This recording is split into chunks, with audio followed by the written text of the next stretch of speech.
கீழே பூமியிலேருந்து இறக்கையாக முதல்ச்சி வெளியே வருங்க.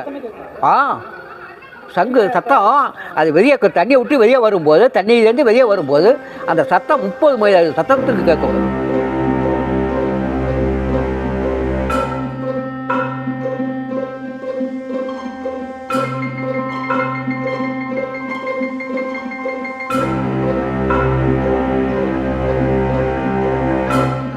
அவருக்கு 80 வயசு. அவர் இந்த படியை நான் ஏறி போகிறேன்டா வாடா அப்படிங்கும்போது, சரி நம்ம ஏற விடாதா அப்படின்ட்டு அவர் முன்ன ஏற விட்டு, நீங்கள் தான் பார்த்துருப்பீங்க வெள்ளை சட்டை வெள்ளை வேட்டி கட்டி போனவருங்க. தம்பி பேர் என்னப்பா? மஹிஜித். சேனல் பேர் மிஸ்டர் மஹிஜித் ஆஃபீஸ். 5 வருஷத்துக்கு முன்னாடி இந்த கோவிலுக்கு வந்தப்போ எனக்கு கிடைச்ச ஒரு பொக்கிஷம் இது. இது வெறும் 20 ரூபா நோட்டு மாதிரி உங்களுக்கு தெரியும். ஆனால் இது வந்து 20 ரூபா நோட்டுக்குள்ள படியெல்லாம் பார்க்குறப்ப இதுவும் பல்லவர் காலத்தில் கட்டியிருப்பாங்களோ அப்படின்னு தோணுதுங்க. அவ்வளோ ஒரு தேய்மானம். இவ்வளோ பெரிய பாறை மலை, இது மேலே தான் கோவில்.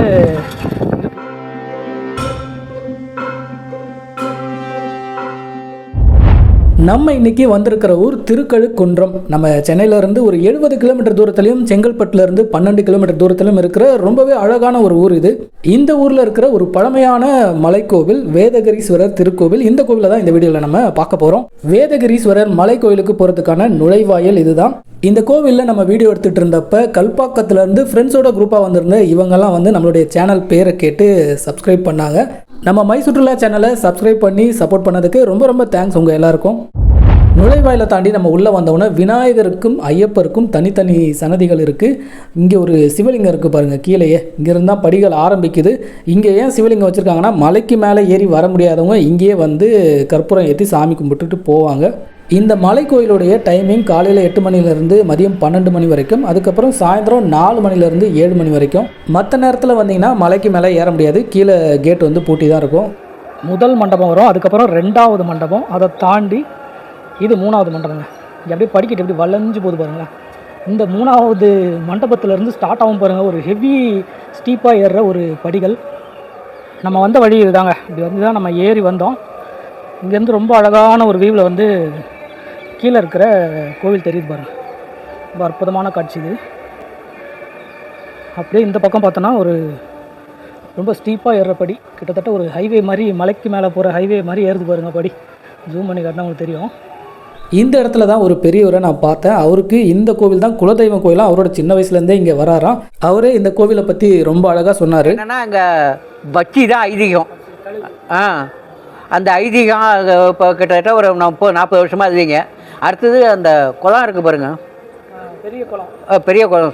அது முடியெடுக்கிற குளம் சங்கு திருத்தன்னு பேருங்க. 12 வருஷத்துக்கு ஒரு ட்ரிப்பு அந்த சங்கு முதல்ச்சி வருங்க.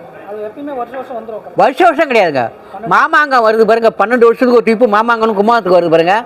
அதேமாரி 12 வருஷத்துக்கு ஒரு ட்ரிப்பு அந்த சங்கு இயற்கையாக கீழே பூமியிலேருந்து இயற்கையாக முதல்ச்சி வெளியே வருங்க. அந்த 12 வருஷம் கழிச்சு முதல்ச்சி வெளியே வரும்போது அந்த சங்கு சத்தம் ஒரு 30 மைல் அளவு சுற்றளவுக்கு கேட்குங்க. சங்கு சத்தம் அது வெளியே தண்ணியை விட்டு வெளியே வரும்போது, தண்ணியிலேருந்து வெளியே வரும்போது அந்த சத்தம் 30 மைல் சத்தத்துக்கு கேட்குங்க. 27-28 வயசில் வந்தேன். கழுகு பார்த்துருக்கேங்க.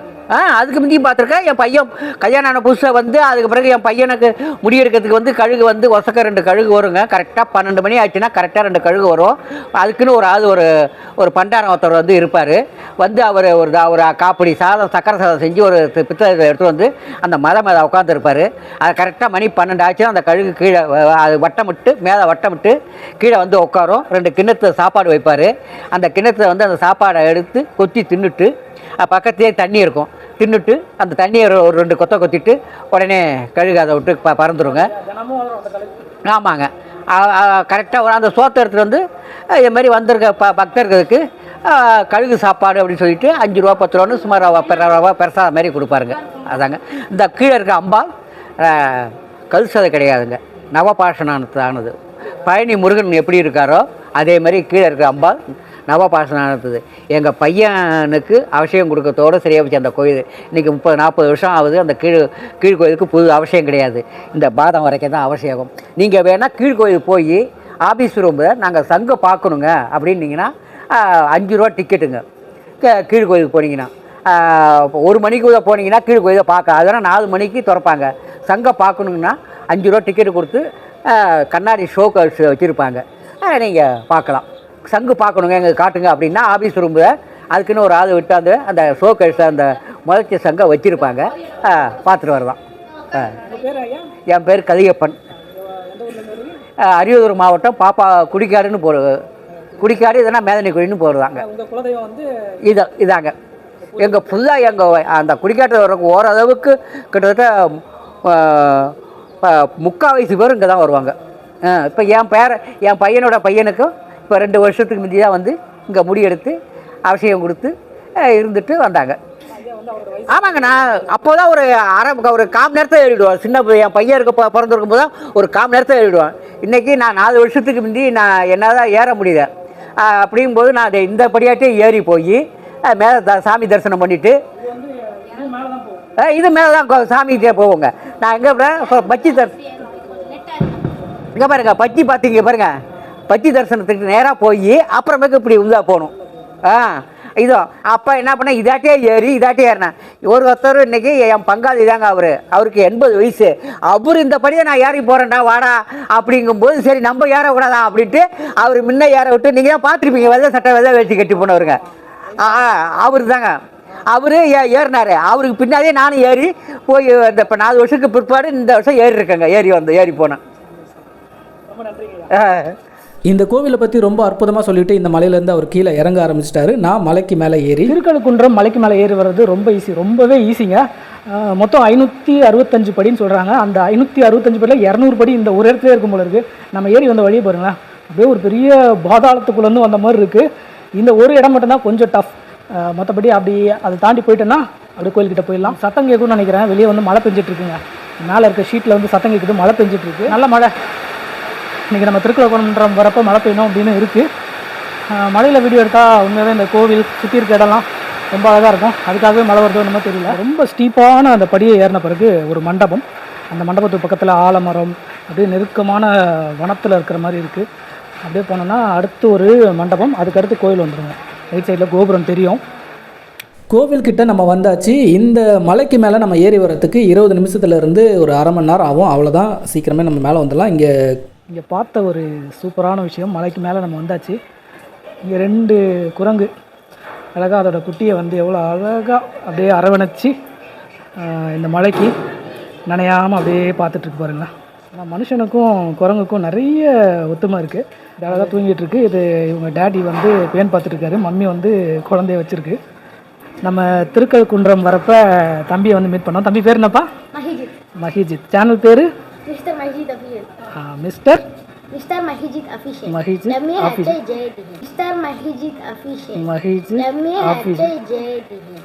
ஓகே, தம்பியோட சேனலையும் வந்து ஃபாலோ பண்ணுங்கள். என்ன மாதிரி வீடியோப்பா போட்டுட்ருக்கேன்? இப்போதான் பண்ணுங்க. Okay, best of luck. இதுக்கு மேலே போயிட்டால் நம்ம கோவிலுக்குள்ளே போயிடுவோம். பல்லவர் காலத்து கோவில் தான் இது. அதுக்கப்புறம் பல மன்னர்கள் வந்து இந்த கோவிலுக்கு திருப்பணி பண்ணியிருக்காங்க. ரொம்ப அற்புதமான சக்தி வாய்ந்த கோவில். இங்கே இருக்கிற ஒரு சூப்பரான விஷயமே இந்த ஸ்பாட்டு தான். இங்கேருந்து நம்ம வந்து திருக்கழுக்குன்றம், இந்த ஊரோட அழகு, இங்கே இருக்கிற கீழே இருக்கிற கோவில், அதோடைய அழகெல்லாம் ரொம்ப அற்புதமாக பார்க்கலாம்.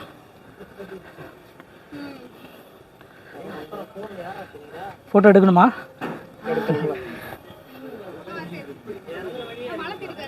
இந்த வியூ பாருங்களா, வா, இதை பார்க்குறதுக்காகவே இந்த மலைக்கு மேலே வரலாம்.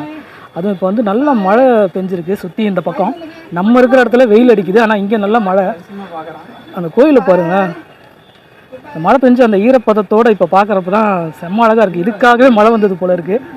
எவ்வளோ பசுமையாக இருக்குது பாருங்கள். இந்த பக்கம் ஏரி, கீழே கோவில், திருக்கழுக்குன்றம் நகரம் ஃபுல்லாகவே அவ்வளோ அழகாக தெரியுது. அங்கே தூரத்தில் தெரியுது தாங்க சங்கு தீர்த்தம். இதில் தான் அந்த சங்கு வரும் அப்படின்னு சொல்லுவாங்க. நம்ம எவ்வளோ எட்ஜில் நிற்கிறோம் பாருங்கள்.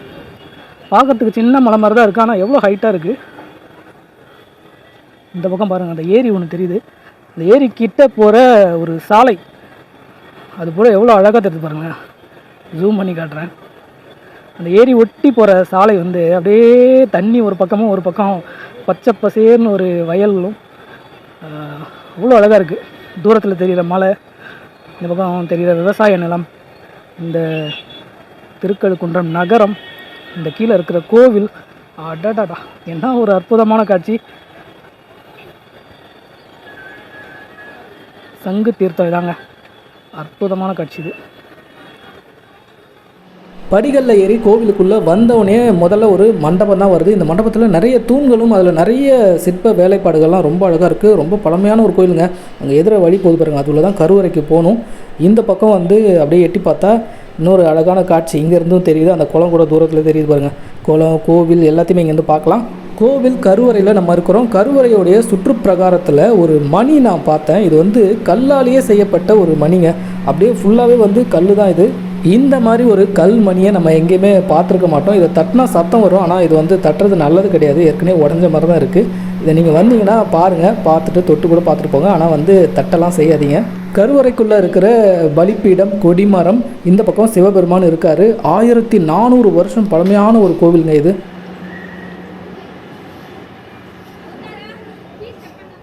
அற்புதமான தரிசனத்தை முடிச்சுட்டு நம்ம காலையிலே வந்து தரிசனத்தை முடிச்சாச்சு. மணி 12 தாண்டிடுச்சு. இப்போ நம்ம இந்த பக்கமாக போகிறோங்க. வரப்போ வந்து நம்ம இந்த வழியாக ஏறி வந்தோம், இந்த வழியில் ஏறி வந்தோம். இப்போ வந்து இந்த வழியாக போகிறோம்.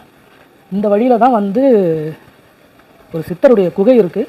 அதுக்கப்புறம் இந்த கழுகுக்கு வந்து அந்த காலத்தில் அந்த உணவு கொடுத்தாங்க, அந்த பாறை இருக்குது. அதுக்கப்புறம் பல்லவர் காலத்து குடைவரை கோவில் இருக்குது. இது ராஜகோபுரத்து வழியாக, ராஜகோபுரம் இல்லை, இது வழியாகவும் கோயிலுக்குள்ளே போகிற மாதிரி இருக்குது. ஆனால் அந்த பக்கம் தான் நமக்கு வழி விடுறாங்க. இப்போ நம்ம இந்த பக்கம் இறங்கி போகலாம். இப்போ தாங்க ஒரு ஃபாரஸ்ட்டுக்குள்ளே வந்த ஃபீல் இருக்குது. எவ்வளோ ஒரு அடர்த்தியாக இருக்குது, ஏகப்பட்ட மரம், என்னமோ வித்தியாசமான மரம்லாம் இருக்குது. 5 வருஷத்துக்கு முன்னாடி இந்த கோவிலுக்கு வந்தப்போ எனக்கு கிடச்ச ஒரு பொக்கிஷம் இது. இது வெறும் 20 ரூபா நோட்டு மாதிரி உங்களுக்கு தெரியும். ஆனால் இது வந்து 20 ரூபா நோட்டுக்குள்ளே வந்து இந்த கோவில் 5 வருஷத்துக்கு முன்னாடி நம்ம வந்தப்போ வீடியோ எடுத்திருந்தோம். அப்போ வந்து வாங்கின விபூதி இதுங்க. 5 வருஷமாக இந்த விபூதி வந்து அப்படியே தான் இருக்குது, குறையாமல். இது எனக்கு இன்னமும் புரியல, ரொம்ப ஆச்சரியமான ஒரு விஷயம். ஏன்னா நான் வெளியே எங்கேயோ போனாலும் சரி, நாங்கள் எங்கள் பசங்க எங்கேயாவது வெளியே போகிறப்ப குழந்தைங்களுக்கு உடம்பு சரியில்லைனாவோ இல்லை ஏதாவது ஒன்று சின்ன சின்ன பிரச்சனைகள் அப்படின்றப்பெல்லாம் இந்த விபூதி எடுத்து வச்சுக்கிட்டே தான் இருக்கேன். 5 வருஷமாக வச்சுட்டு இருக்கேன். நானும் இந்த 20 ரூபா நோட்டுக்குள்ளே இன்னமும் விபூதி அப்படியே இருக்குது. அது வந்து அது என்ன காரணம் நமக்கு புரியல. நிச்சயமாக வந்து ஒரு புதையலாக தான் நினைக்கிறேன், நான் ஒரு பொக்கிஷமாகவே நினைக்கிறேன். இன்னமும் நான் இதை வந்து என்னோடய பர்ஸில் எப்பயுமே வச்சுருப்பேன். ஏன்னா நிறைய கோயில்களுக்கு நான் போயிருக்கேன், எவ்வளோ இடத்துல விபூதி வாங்கியிருக்கேன். ஆனால் வந்து இந்த மாதிரி அல்ல குறையாத ஒரு விபூதி இந்த கோவிலில் தான் எனக்கு கிடச்சிது அப்படின்னு தான் நான் சொல்லுவேன். இந்த மாதிரி உங்களுக்கு கூட நிறைய அனுபவங்கள்லாம் இருக்கும். அந்த மாதிரி ஏதாவது இருந்தால், நீங்கள் ஆச்சரியப்படுற ஒரு விஷயங்கள் உங்களுக்கு கூட நடந்திருக்கும், இருக்கும். இந்த மாதிரி எதாவது இருந்தால் கமெண்ட்டில் சொல்லுங்கள். எவ்வளோ ரம்மியமாக இருக்குது பாருங்கள். இப்போவே இந்த காலத்துலேயே இப்படி இருக்குது. அந்த காலத்தில் வந்து இந்த படிகள்லாம் இல்லாத காலத்தில், கோவில்லாம் அந்தளவுக்கு டெவலப் ஆகாத காலத்தில் எவ்வளோ இயற்கையாக எவ்வளோ அழகாக அந்த இடம் இருந்திருக்கும். இங்கே தான் அந்த ஃபோட்டோ போட்டிருக்காங்க பாருங்கள். நம்ம இந்த பக்கம் போகலாம். இந்த பக்கம் தான் கீழே இறங்கி போகிற வழி. இங்கே அங்கே 2 கழுகு நிற்கிற மாதிரி வச்சுருக்காங்க பாருங்கள். போன தடவை நான் இதுக்கிட்ட கூட வரல, ஏன்னா இங்கெல்லாம் அப்படியே புதர் மண்டி போயிருந்தது. இந்த தடவை இந்த இடத்த நல்லா அழகாக பராமரிச்சிருக்காங்க. இங்கே பாருங்கள், ஒருத்தர் வந்து கழுகுக்கு இந்த உணவு அளிக்கிற ஒரு விஷயம் நடந்த இது அங்கே அழகாக போட்டிருக்காங்க. அது சார்பாக இங்கே வந்து 2 கழுகு இருக்கிற மாதிரி வச்சுருக்காங்க பாருங்கள். இது வந்து இப்போ நீங்கள் பார்க்குற இந்த மாதிரியே ஒரு விஷயம் வந்து இங்கே நடந்திருக்குங்க. பல வருஷமாக 2 கழுகுகள் வந்து இங்கே வந்து உணவு சாப்பிட்டுட்டு போவோம். இப்போ அந்த நடைமுறை இல்லை. இந்த பக்கம் காசி விஸ்வநாதர் இருக்காருன்னு நினைக்கிறேன். விஸ்வநாதர், பலிப்பீடம், நந்தி. நந்தி ரொம்ப அழகாக இருக்குங்க பார்க்கவே. அதுக்கடுத்து சிவபெருமான். அற்புதமான ஒரு காட்சி. எப்படி காத்தடிக்குது பாருங்கள். இதை தாண்டி நம்ம இந்த பக்கம் தாங்க ஒரு சித்தர் வாழ்ந்த குகை இந்த பக்கம் தான் நினைக்கிறேன். போன தடவை நான் வந்தப்போ கூட இந்த வழியாக போகல, அதான் அப்போல்லாம் ரொம்ப புதர் மண்டி போயிருந்ததுனால போகல. இப்போ தான் நம்ம போகிறோம் அந்த வழியாக.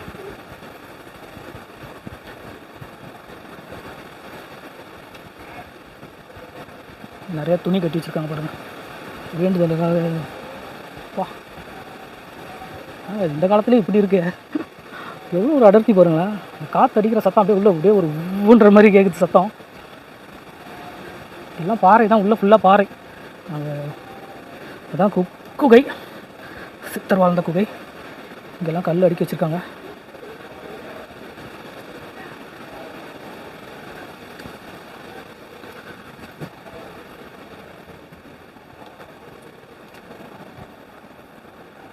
வரும் 2 பாறை இடுக்கில் ஒரு குகை மாதிரி அமைப்பு.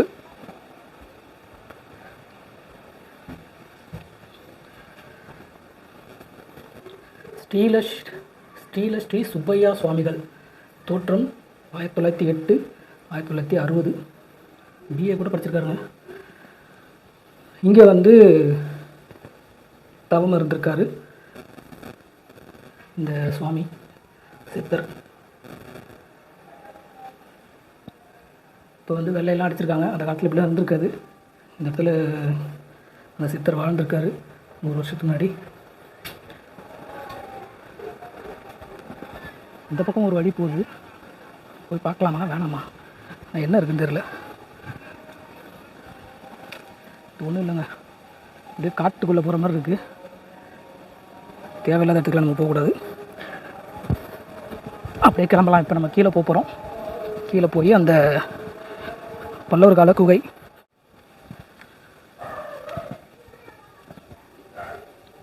இந்த இடமே பார்க்க எப்படி இருக்குது பாருங்கள். ரொம்ப பழமையான இடமா தெரியுதுங்க. இங்கேயும் ஒரு சிவலிங்கம், ராமநாத சுவாமி. இதெல்லாம் ஒரு சித்தர்களுடைய ஜீவ சமாதியாக தான் இருக்கும் அப்படின்னு நினைக்கிறேன். கோட்டை மாதிரி கட்டியிருக்காங்க அந்த கோயிலை. ராஜா காலத்தில் கட்டினதுனால ஒரு கோட்டை சுவர் எப்படி இருக்குமோ அந்த மாதிரி கட்டியிருக்காங்க. வரும் அப்படியே அந்த கோட்டை சுவரை, இந்த கோயிலோட சுவரை வந்து அப்படியே ஆலமரம்லாம் பிடிச்சிட்டு இருக்கு. இந்த பாறையெல்லாம் பிடிச்சிக்கிட்டு இருக்கு. இந்த நடந்து போகிற வழி எப்படி இருக்குது பாருங்க.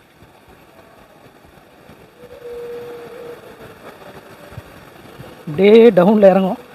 லாஸ்ட் டைம் வந்தப்போ பார்த்தது ரொம்ப சின்ன படியாக தெரியுது. அப்போ வந்து ரொம்ப பெருசாக அந்த மாதிரி இருந்தது. பாறை இடுக்கு நடுவில் இங்கே தான் அந்த குடைவரை கோயில் இருக்குது. அப்பா பாருங்க எவ்வளோ பெரிய ஸ்டெப்ஸ் பாருங்கள். இங்கே இதெல்லாம் பிற்காலத்தில் அமைச்சதாக இருக்கும். பின்னாடி வந்த மன்னர்கள்லாம் படிக்க அமைச்சிருப்பாங்க. ஆனால் அதுக்கு முன்னாடி அப்படியே ஏறி போகிற மாதிரி தான் இருக்கும். ஏன்னா அங்கே குடைவரை கோயில் இருக்குது.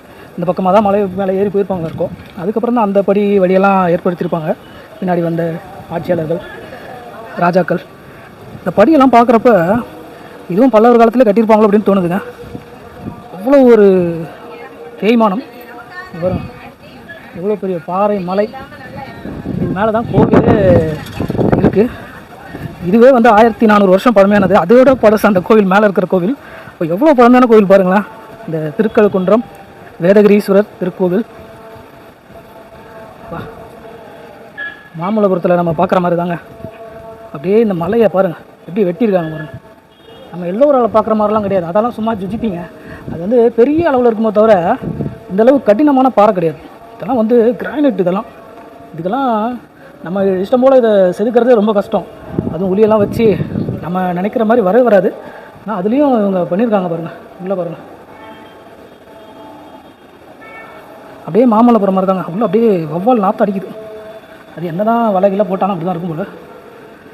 உள்ள சிவலிங்கம் தெரியுது. 2 பக்கமும் வாயில் காவலர்கள். சிவனுக்காக அர்ப்பணிக்கப்பட்ட குடைவரை கோவில். தாய்ப்பாறையிலே சிவலிங்கம் இருக்குது. இதெல்லாம் உள்ளே விட்டாங்கன்னா நல்லாயிருக்கும். லாக் பண்ணி வச்சிடுறாங்க. ஆனால் இங்கே இருக்கிறவங்க உள்ளே போய் கிறுக்கி ஒரு வழி ஆக்கிடுவாங்க. ஒரு காவலாலையும் போடணும். ரொம்ப அழகாக இருக்குது இந்த படியும் இந்த குடைவரை கோவிலும்.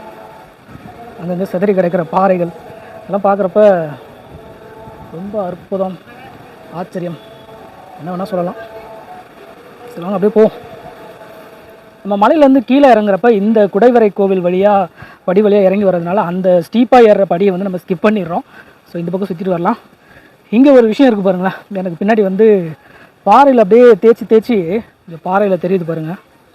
இதெல்லாம் வந்து அந்த காலத்தில் இந்த குடைவரை கோவிலை செதுக்கிறதுக்காக உளிகளை வந்து பட்டை தீட்டிய இடங்க இது. இந்த குடைவரைன்னு இல்லை, எல்லா விஷயங்களுக்காக எதுக்கோ எப்படி தேய்ச்சிருக்காங்க பாருங்கள். உளியை ஷார்ப் பண்ண இடம் தான் அப்படின்னு சொல்கிறாங்க. ஆனால் இங்கே இருக்கிற மக்கள் என்ன சொல்கிறாங்கன்னா இது வந்து கழுகு வந்து மூக்க தேய்ச்ச இடம் அப்படின்னு சொல்லுவாங்க. ஆனால் இது வந்து உளியை தேய்ச்ச இடம் கண்டிப்பாக. எப்படி இருக்குது பாருங்களேன். ஒரு 1400 வருஷத்துக்கு முன்னாடி இது வந்து ஒரு ஆயுதத்தையோ இல்லை உளியையோ இதையோ வந்து பட்டை தீட்டியிருக்காங்க, ஷார்ப் பண்ணியிருக்காங்க. இந்த இடம் ஃபுல்லாக அப்படி தான் இருக்குது. இதனால் நின்றுக்கிட்டு இந்த இடத்துல இப்படி பண்ண முடியுங்க. நல்லா ஒரு அழுத்தி நல்லா பண்ணுறதுக்கு வாட்டமான ஒரு இடமா இருக்கிறதுனால இதை அவங்க சூஸ் பண்ணியிருக்கலாம். மலையிலிருந்து நம்ம கீழே இறங்குறப்ப மணி 1 மணி ஆயிடுச்சு. அதனால கீழே இருக்கிற அந்த பிரம்மாண்டமான திரிபுர சுந்தரி அம்மன் கோவிலை பார்க்க முடியல. ஏன்னா நான் வேற இடத்துக்கு கிளம்பி போயிட்டேன். இதுக்கு முன்னாடி வந்திருந்தப்ப அந்த கீழே இருக்கிற கோவிலை நான் வீடியோ எடுத்திருந்தேன். அந்த வீடியோட லிங்கை வந்து நான் டிஸ்கிரிப்ஷனில் தரேன். இந்த இடத்த பார்த்து முடிக்கிறப்ப கரெக்டாக மணி 12 ஆயிடுச்சுங்க. மேலே பூஜை செய்கிறவர் வந்து எல்லாரையும் சீக்கிரமாக போங்க போங்கன்னு அப்படியே விரட்டிகிட்டே வந்தார். நாங்களும் வேகமாக இறங்கி எல்லாருமே வந்து கீழே இறங்கி போயாச்சு. ரொம்ப அற்புதமான ஒரு தரிசனம். சென்னைக்கு பக்கத்தில் இருக்கிற ஒரு பழமையான கோவில். மாமல்லபுரத்தில் இருந்தும் ரொம்ப பக்கத்தில் தான். பாண்டிச்சேரி போகிற வழியில் கூட நீங்கள் இந்த திருக்கழுக்குன்றம் போயிட்டு போகலாம். இந்த வீடியோ இதோட முடிஞ்சது. இந்த வீடியோ உங்களுக்கு பிடிச்சிருக்குன்னு நினைக்கிறேன். தேங்க்ஸ் ஃபார் வாட்சிங்.